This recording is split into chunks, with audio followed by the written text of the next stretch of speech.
Yes, hello, we're live here today at the Inspire Landscapes workshop, and we are going to look at how to stitch together images, both how we photograph them and how we stitch them together in Lightroom, and then how we come to process this image. And I was just going through with Jack about the pre-visualization of a shot. You bring a picture up on your computer, you know it doesn't look good, but I think what a lot of people struggle with, and this is something that comes with experience, is knowing what it is you need to do to that photograph to have it looking the way you want.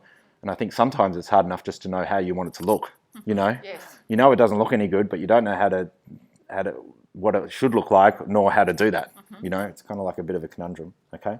So just pressing G on our keyboard takes us back to all of the files here in this grid mode in the library.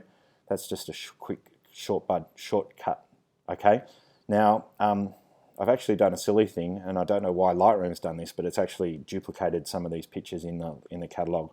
But at the end of the day, the images that I've stitched together, I've already marked as red. Right. Okay. Now, if you're using the latest version of Lightroom, it actually allows you to be able to stitch in Lightroom rather than having to export it to Photoshop or anything else. Okay. Okay. Can everyone see? Okay. Okay. So when I came to photograph this, we're in a really tight space, and if you want to see what the metadata is, i.e., you know, what my settings are, just press I on the keyboard. Once gives you the file name as well as the date and the time and the size of the photograph. If you press I on the keyboard again, you then get what the settings were. So it was just under a second at f16, ISO 100, and I'm using my 21mm lens, right? So I've shot this vertically, and I've shot at f16 so that everything's nice and sharp, and generally speaking, I focus about 2 or 3 meters into the frame. So I'm not focusing on what's closest, I'm focusing just a bit in, because depth of field works 1/3 in front of the focus point and 2/3 behind, okay? So get rid of that just by pressing I again. There's our first frame, and then the second frame is this one here, okay? Overlapping, and I'm shooting left to right. But of course, when I come to photograph this, where am I going to set up my exposure first? Where am I going to meter from? If I'm looking at, pretend we're looking into this beautiful gorge here and it's this sort of space, what do I have to do? I have to identify what's the brightest part of this pano.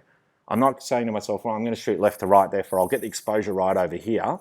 Because when I do that, if I expose for this left-hand side, look at how dark that is compared to over here in the center. So I have to say, right, if I'm going to shoot all this, where's the brightest part? Oh, the center. Okay, let's get the exposure right there first, which was just under a second at f16. And then I can go, right, now I'll start over here and overlap my pictures, okay? And as you can see, as I move left to right, there's an overlap. It doesn't matter how much, but there's got to be a decent amount, 20, 30% at least. Otherwise, Lightroom or Photoshop or whatever other program you're using won't be able to find the overlaps and stitch it together, okay? And there's my file.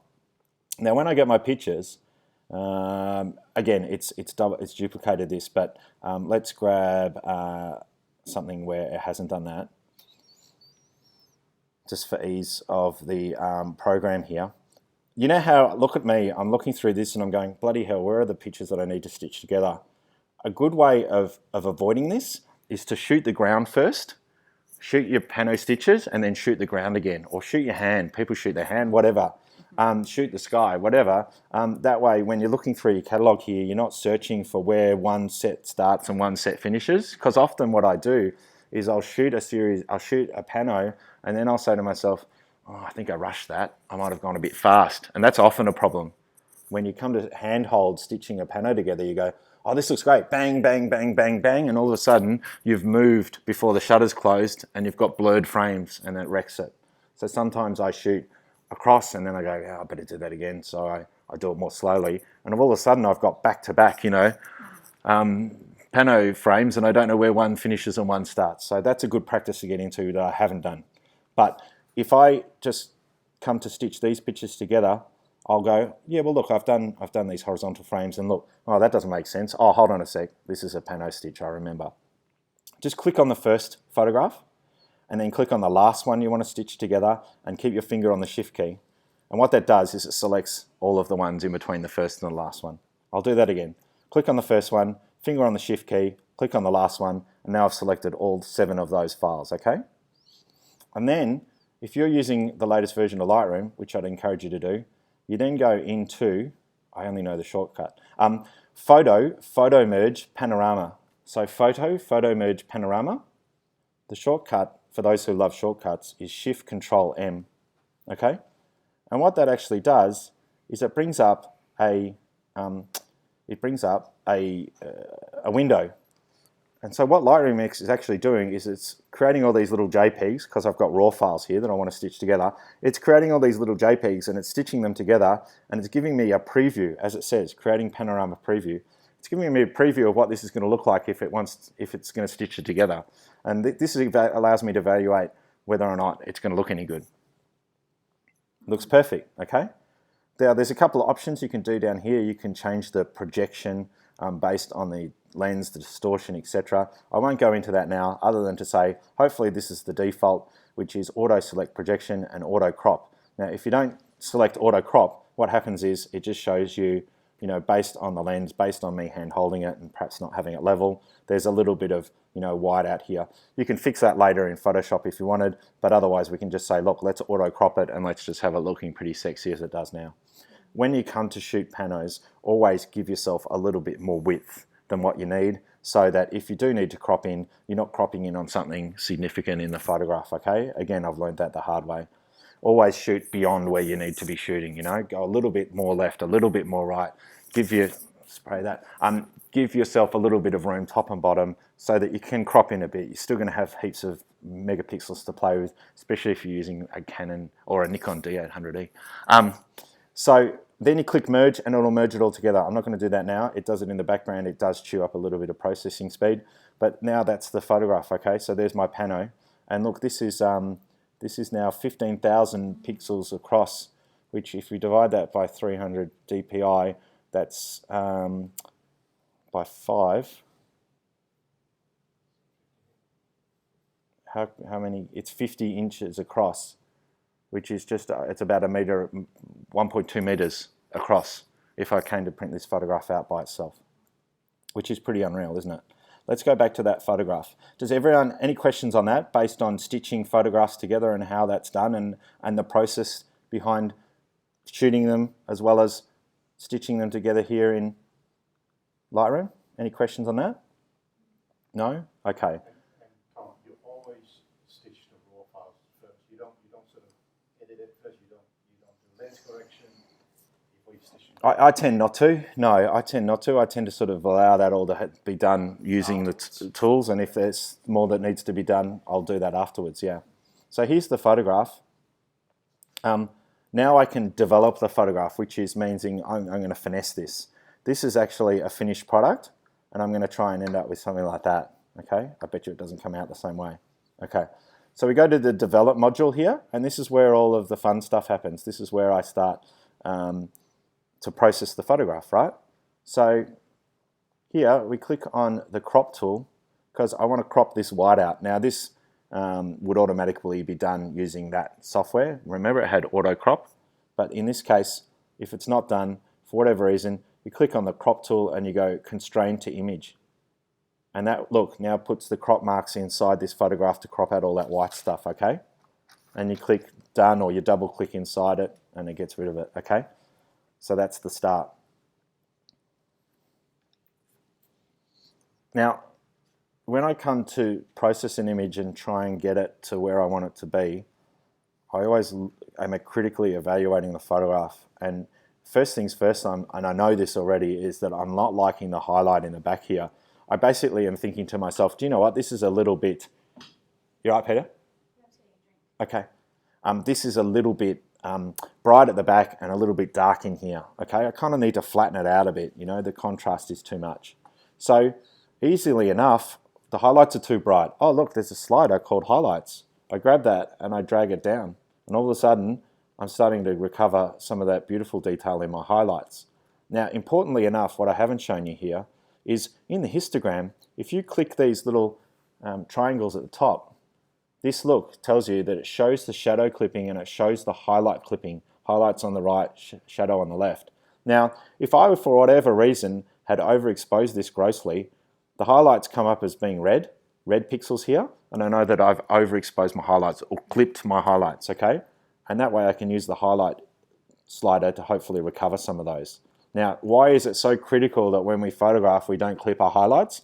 Because if we overexpose our highlights and we're not able to recover them using Lightroom, all of a sudden, there's just this white patch. It's 100% white, there's no detail in it, and it's very distracting. Okay, if I've grossly underexposed it, such as something like this, the shadows come out, because I've got that little triangle ticked here, over here, the shadows come out being blue pixels, okay? Again, 100% black, no detail. That's not as critical because actually sometimes a heavy black in your photograph actually adds a degree of contrast that you need.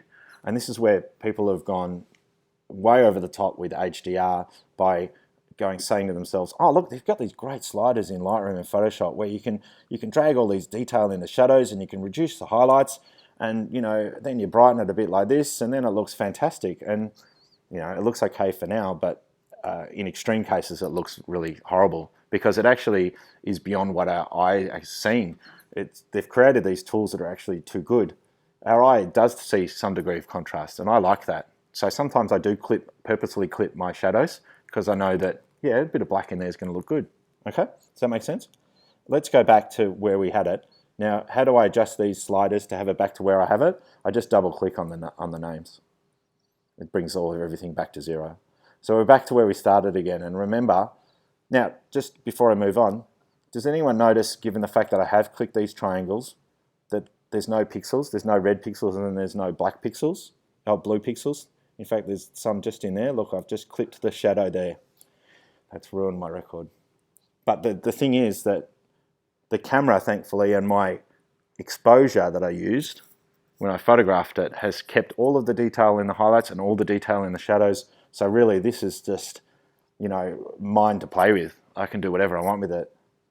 I can drag the detail out of the shadows. I can bring back the highlights. And as you saw, by doing that with those sliders, I was able to pretty much get a really good result. Okay, I'm blabbing on. So let's decrease the highlights, and all of a sudden, yeah, I'm getting a really nice result in there, okay? So that's coming together. What else don't I like about this photograph? I think these edges are a little bit dark. So I'm actually going to use a gradient filter, which is this rectangle box here, to actually draw a gradient in on these sides in order to lighten that. Because again, I'm just thinking there's a bit too much contrast. I kind of want to flatten this image out. And I'm actually going to lighten the side there, so I'm just going to take the exposure and drag that to the right a little, which gives me about an extra stop of light. And I'm actually going to drag this in from the side. And I've started all the way outside. Look, I'm pointing here as though the video is going to be able to see my finger. I'm dragging this, and where does that effect take place? Everything to the right of this dot here, okay, is now being lightened, as you can tell by this here. So I'm actually going to lighten that section there, okay? So that's quite nice. And then I'm going to go, oh, I don't like this now. And you can actually draw a gradient, another one here, but I'm going to drag this up from the corner because I actually want this to be on an angle to come down on here because I only want to lighten the next section there. And again, that's lightened that, and I'll show you the difference, you see? So that's lightened that corner. So actually now I'm getting more to what I want to be. Let's just go, no, that's not it. I want to do that. Now, if you just look here, that's before and that's after, and I've just lightened those two areas there, okay, using gradient filters. Traditionally what we do to use a gradient filter is we actually just draw that over the top of a sky from the top. But you can draw these gradients from wherever you want. Bottom, top, left, right, diagonal, straight, whatever you like. Now that I've done that, it's now starting to come together as a photograph, but I've looked at it and I've gone, do you know what? It's lacking a little bit of punch. This is not what I saw, and the camera is not as sophisticated as what it should be. And this is where I think the whole debate regarding, oh, you've photoshopped it, you've overworked it, whatever, is just a complete crock because the camera does not see the way we see. And we've got to make up for its inadequacies by doing something in Lightroom or Photoshop. And I don't see any problem with that so long as what you do is quite subtle and other people go to town, and that's okay because that's just art as well, okay? And that's why I run workshops rather than tours as such, because I like to teach this part of it, because I think taking your photographs and downloading them onto your computer is only 50% of the job. The other 50% is making up for the inadequacies of the camera and being able to finesse your pictures to make them look really sexy, because most of the time they don't, coming straight out of the camera. Okay, so what I'm going to do is I'm just going to up the saturation in order to give it a bit more punch. But you see, upping the saturation is not doing anything to to the color to what I want. It's just upping the saturation a little in the yellows or the orange in the back there. And why is that? It's because there's not a lot of color in this in the first place. It's actually lacking a lot of color. And of course, the world needs a lot more magenta. And so what I'm going to do is say, well, saturation's not doing it for me, so why don't I just add a little bit of color to that? Now, some of you might say that's a bit over the top. This is how I want to process this photograph because I have an idea in my mind as to how I want it to look. So I've added some magenta to that. Now, is that too much? Absolutely. Is the cover of that notebook too much? Absolutely. I now look at it and go, oh, I overprocessed that. But, you know, sometimes you work a photograph and then you come back to it a day, a week, or a month later and you go, oh, I overcooked it. And the benefit of being in Lightroom is that you can just open up your picture and just change any of these sliders because it's all recorded as that. So I add a bit of magenta in there and I'm like, this is coming together nicely. This is more how I want it to be. I generally add a little bit of clarity just to make things pop. Again, I don't generally go over about 30% or plus 30, but it all just depends on the image, okay? That's nice. It's giving me heaps of detail. Now, what does clarity do? It doesn't sharpen the image. How do you sharpen pixels? You don't get your pencil sharpener out and sharpen each individual pixel. What it does is it actually just, it deals in localized contrast. So it looks at each pixel and it goes, if you're black and you're white, I'm gonna make you a bit blacker, I'm gonna make you a bit whiter. And what that does, those two pixels sitting next to each other, it creates a greater contrast ratio, doesn't it? One's blacker, one's whiter, and it actually gives the appearance of the picture being sharper, okay? And look how sharp that is, by the way. I mean, this is fantastic. I mean, the detail in that is just phenomenal, all right? Who needs a phase? So it's pretty much getting there. Now all I'm saying to myself is, well, what else is it that I don't like about this photograph? Now, there might be a few other things that you guys don't like. There's some bits of foam sitting in the water down here. I'll probably spot those out if I came to print this because that looks a bit like, you know, dust or something else on the camera. So you can just grab the brush here.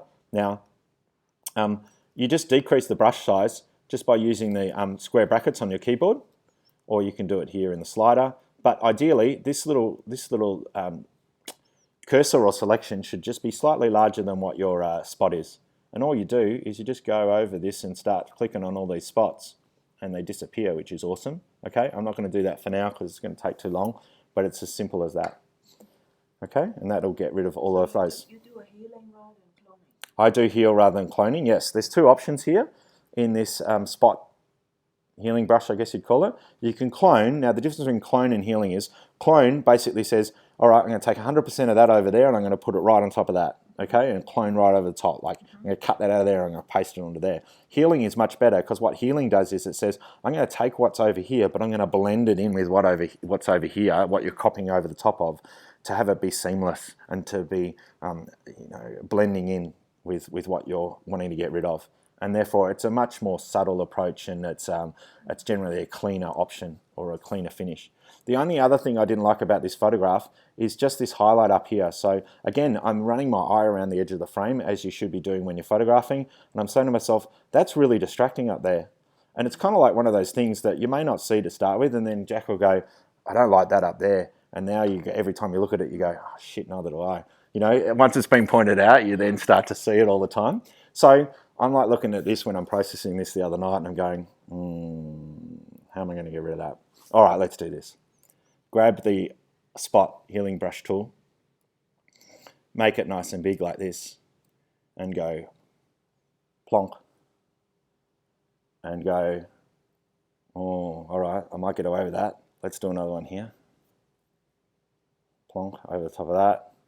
Let's just make this little brush a little smaller. Now, whenever you're using these tools, always make this brush as small as you can based on what you're copying over the top of. The larger it is, the less the result is worse. It doesn't stamp as well over the top, unfortunately.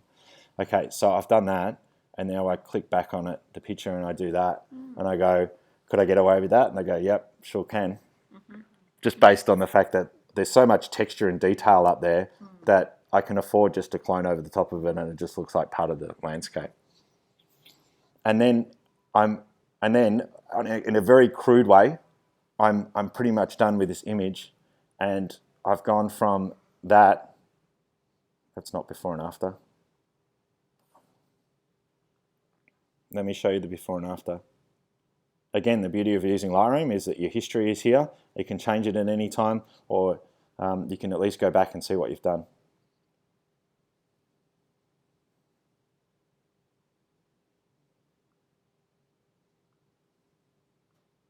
That's what we started with. Let's just crop it. So that's what we started with before I started developing it, and that's what we've ended up with. And it's a brand new computer. You would never know. Now that I go before and after, I go, shit, that's a lot of magenta. Maybe we don't need that much magenta in the world. So I can then just come back and peg this back a little, or I might, add a little bit more warmth to it. Up the yellows a bit more rather than the pinks.